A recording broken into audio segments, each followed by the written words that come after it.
Hello, everyone. This is Tyler with Emerging Civil War social media team, and today I am joined with Brian Steele-Wills, who had an excellent talk last night, and we're going to talk a little more in keeping in theme again with 1864. So, Brian, good to have you here with us. Glad to be here. Thank you. What I want to start with is really diving into 1864 for a minute and asking you what your favorite part of 1864 is, or if there is something from 1864 you think is the most pivotal moment. You could share that with us. Well, those are actually multiple questions. So pivotal is one thing. Favorite's a different thing. I'm going to start with favorites. Let's start with favorites. I have actually three favorites. The first favorite is in early 1864 when the Hunley has its rendezvous with history. And I was telling the group last night, I had a relative who was actually on one of the test runs of the Hunley. Oh, wow. And, that's a submarine that didn't make it after it sank the Union warship. But its test runs actually took out multiple crews too, including its founder. And he was lucky. He was a lieutenant by that point. Had been a bosun on the Virginia, and he had been at Drury's Bluff, and then he'd come down to Charleston.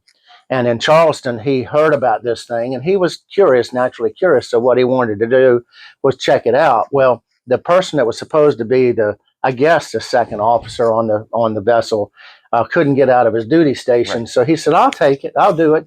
So he went and was in actually just behind the hatch when the whole thing, it was the backwash of a steamer sunk it, and the whole thing went to the bottom. They weren't that far out, or this might not have been a good story for him. But he got out with, water pouring down on top of him. He got out, but the hatch cover came down on his leg and trapped him. Well, they weren't that far out, so when it settled on the bottom, he pulled the hatch cover off and swam to the surface and survived. Wow. So he was very lucky. His name was Charles Hasker, Hasker.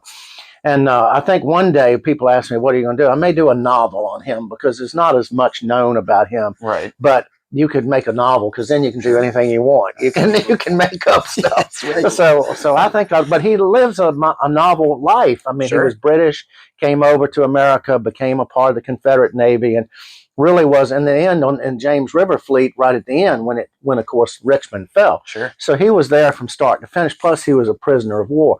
So that story is kind of my favorite. But I can understand why. Yeah. Yeah, but from absolutely. A family perspective, from a military perspective, my other favorite of two favorites is Bryce's Crossroads. Just because I did so much studying of Nathan Bedford Forrest through all the years, and I've been to Bryce's multiple times. It's been tremendously well interpreted now. It was not. When I first went there was virtually nothing. It was one small section right at the crossroads, and that was it. So it's amazing how much interpretation has been improved and how much now you can actually almost follow the story.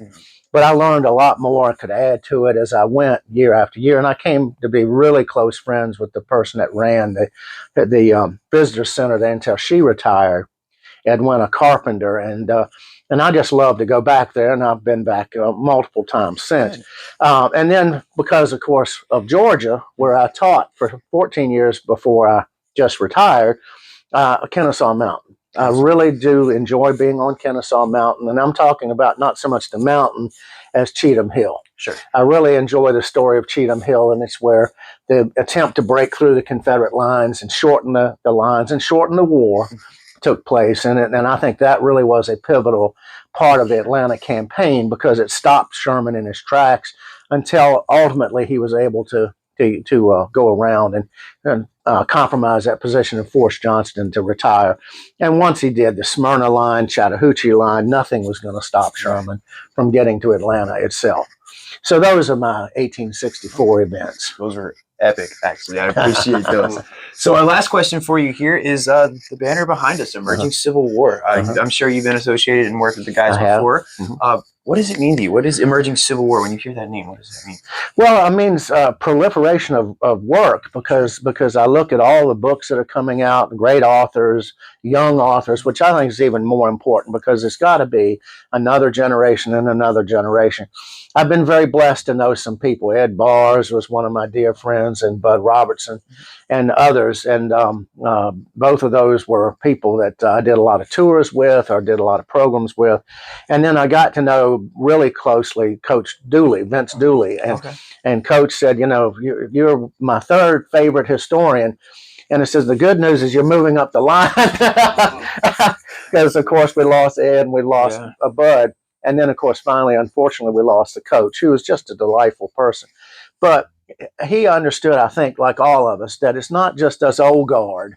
It's the young generation. It's the next generation that has to come up, and the ones after that, too.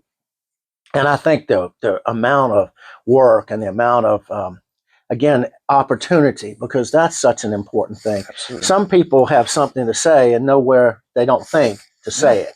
And just to work with getting the blog and everything else, it's just been a pleasure. And periodically I'll get a copy and, can you make a blurb on the back? Well, sure. I'm deeply honored to do that. And each time it's just a joy to read through and write something about it and try to say something pithy so that it'll be attractive. Somebody can pick it up and say, oh, I want to read more about that. Seeing your name helps. And then, well, not so much my name, but it's just fun to say something cute and then everybody could read it and be more excited about reading it. Sure. But I also wrote a book about Charlton Heston, the actor, who was really, I enjoyed his historic movies and all of those epic movies.